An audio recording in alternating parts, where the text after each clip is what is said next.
Garden for Life is our monthly gardening Q&A.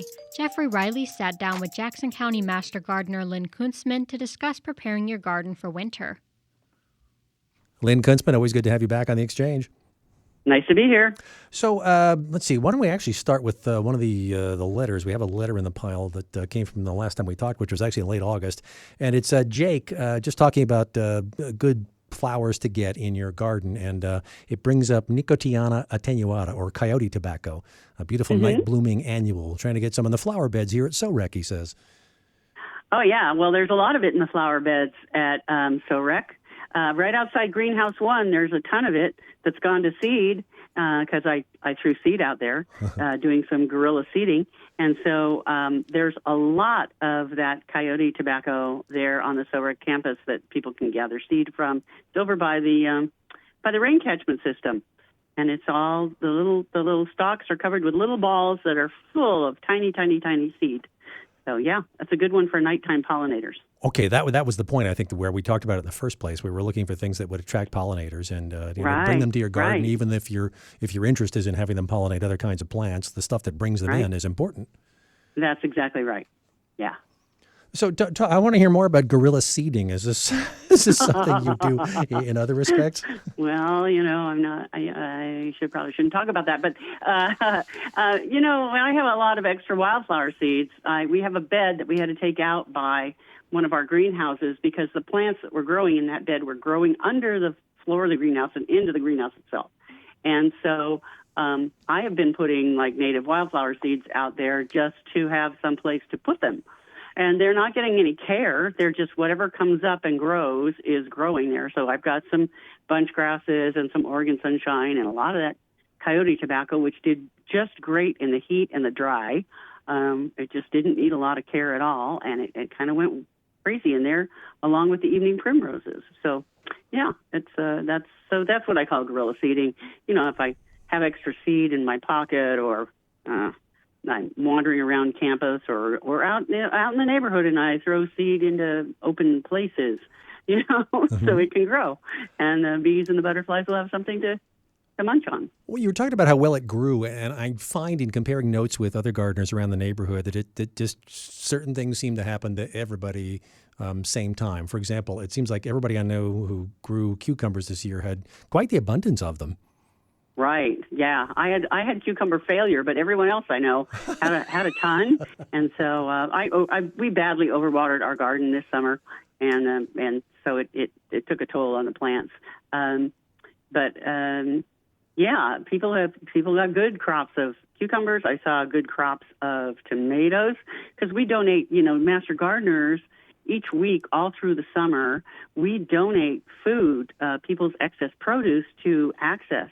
And people were bringing in pounds and pounds and pounds of eggplant and peppers and tomatoes, and just boxes and boxes of it went out to Access once a week. And so, it was a pretty abundant year, even with the kind of wacky cold weather in June and here in this month. People have been having good success. Yeah, that late start kind of threw things. I know I've got large tomatoes now, but they're green. Right. Yeah, I know. Into October, yeah. And then the weather cooled down, right? So that they're just sort of staying green. Right. But just remember, you can always pick all of those and bring them in and lay them out somewhere, and let them ripen over November and December. It's perfectly okay, and they'll taste better than the ones you buy in the store. Which actually I did. I took your advice on that, and I took the vines in last year, and I hung them in strange places in the house and on indoor wash lines and stuff like that. And what do you know? I think I consumed my last tomato along about March or April. Wow, that's amazing! Wow, yeah, that's great. Yeah, I mean the longest I've ever gotten them to go is like January. But I pick them off the vines. I don't leave them on the vines. So okay. I don't have room to hang the vines. Okay, yeah. I don't have. Yeah, I'll start talking about in the house space. People with more storage space than me can do that. If you had a root cellar, that's a perfect place to take something like that and hang the vines and let them just do their thing. That's great.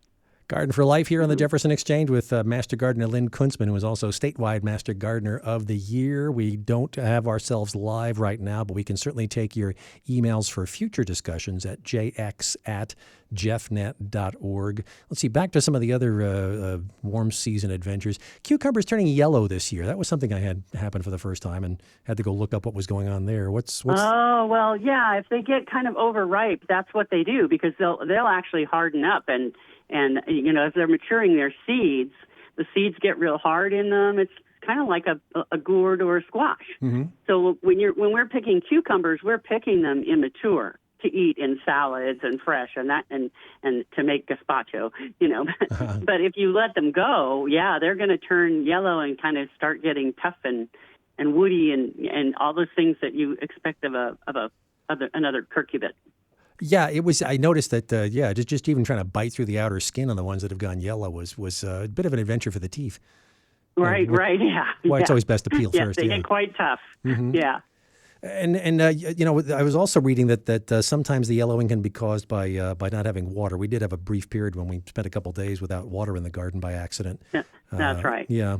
Now, you mentioned overwatering your garden, which brings me up to another question about adjusting water schedules. I mean, when you're going out of the summer season, you might have a few things in the garden for the winter or something. I mean, right. we're on timers for the first time this year and wondering how to gauge when to get off timers, if at all, for cold season plants and just let nature do the work, right. or what? Right. Yeah. So for the winter garden, we don't irrigate our winter garden. If I feel like the plants, we've gone a long while between rains, I'll go out with a hand sprinkler and kind of water them. But in the hot months of summer, we were doing, in our garden, we had taken out the weepy hose that we had in the beds because it was clogged, it was old, it needed to be replaced, and we didn't have time to put down new drip. And so we put overhead sprinklers, and we had those things running a lot.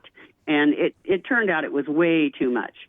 And, our tomato vines actually, some of them down in the lower reaches of the garden actually drowned, which looks a lot like a plant is starving for water. It's not the case. Oh. You can drown a plant, and it looks exactly the same as if it were drying out. It just gets dark, brown and does icky things. Anyway, so, we had the sprinklers running so much because of the high heat there in the center of the summer, and then we failed to turn them back. You've got to dial them back as the temperatures come down because you just don't need as much water. And so we drowned a few of our plants.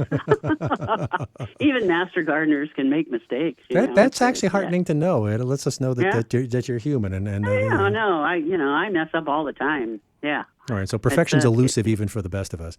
That's correct. That is correct. So here again, I could hear your voice in my head from when we started this years ago, but have a moisture meter around. That's the easiest way. And I have noticed, too, by the way, there are bad moisture meters that fail. That's right. Right, yeah. So you want to have a good moisture meter, and they're really helpful. That temperature meter and a moisture meter are the two things that I would recommend for folks. And then you can really get a good idea. And it's funny because some things that there's a lot of research now up at OSU going on about dryland farming, and they actually have test farms where they're growing melons even, which you would think is a crop that needs a lot of water. Sure. Melons, tomatoes, they're growing all these things in dryland conditions where they're just watered by whatever ambient rain is coming down, and then mulched so that that moisture is retained, but they're not getting extra water. And in some of the trials that some people are doing, they brought in some this one fellow who was he actually is a manager of one of the local nurseries up there in Corvallis. He did some stuff, and they had some trials done where they had local chefs tasting the produce that was either dryland farmed or farmed under normal irrigation conditions.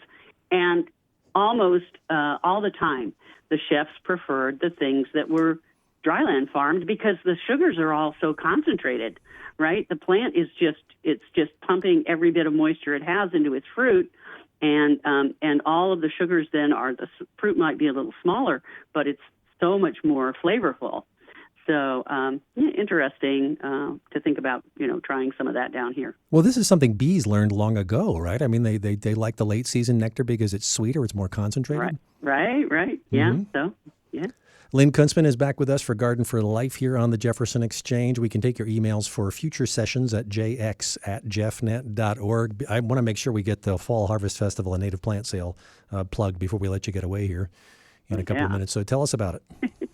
So this coming Saturday, during the eclipse, we are out at SORAC at the 569 Hanley Road in Central Point from 9 in the morning till 2 in the afternoon.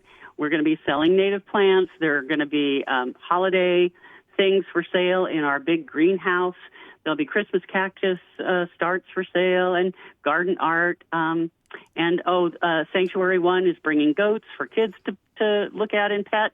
And there'll be a food cart and lots of stuff going on out there at the Extension Center. So everybody should come down and get a native plant to put in your yard. This is a perfect time of year to plant native plants. They spend the whole winter really growing their roots, and then in the spring they really take off. So that's 9 a.m. to 2 p.m. I see. So basically people show up when it's darkest at 9 a.m. during the, during the peak of the eclipse. Yeah. Come in the dark and do some dark shopping. That's right.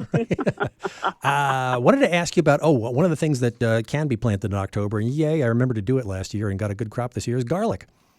Yeah, put your garlic in this month. That's a really good time. October is a very good time to put it in. I've put it in later, but it doesn't get as big as if you put it in October.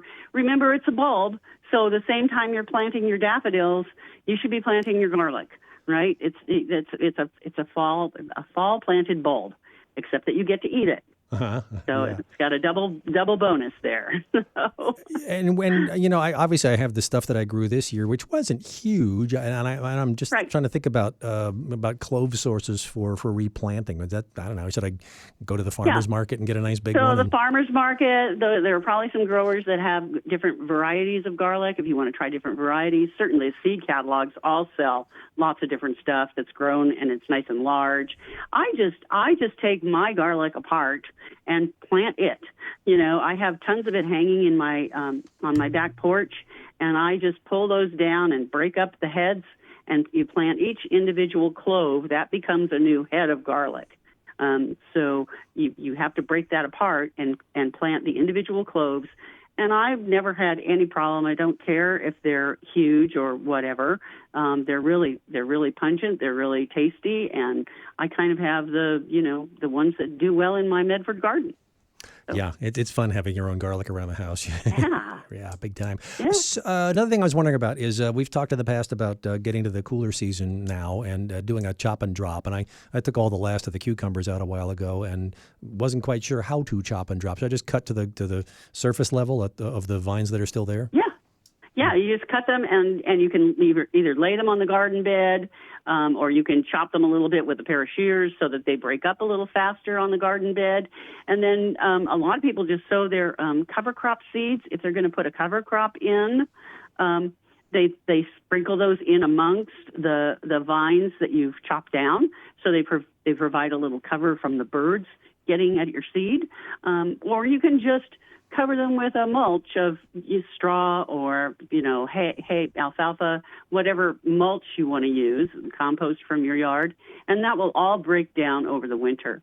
If you're doing a green manure crop where you're seeding and something's growing in those beds, something like daikon radish or red clover or faba beans, one of the cool season cover crops, then in the spring before your garden is ready to plant, you'll go out and you'll cut that down, or you'll cut it when it's like a third in bloom if you don't want it to reseed, and you cut that down and lay it just let it decompose in the bed. And you can pull that back and away from the garden beds when you're ready for them to heat up in the spring, and then push it back. Once the plants are established, if you have some of that left over, it just becomes kind of a mulch. All right. Always something interesting in the garden at any time of year. Lynn Kunstman, Jackson County Master Gardener. It's always good to have you for Garden for Life. Really fun to be here.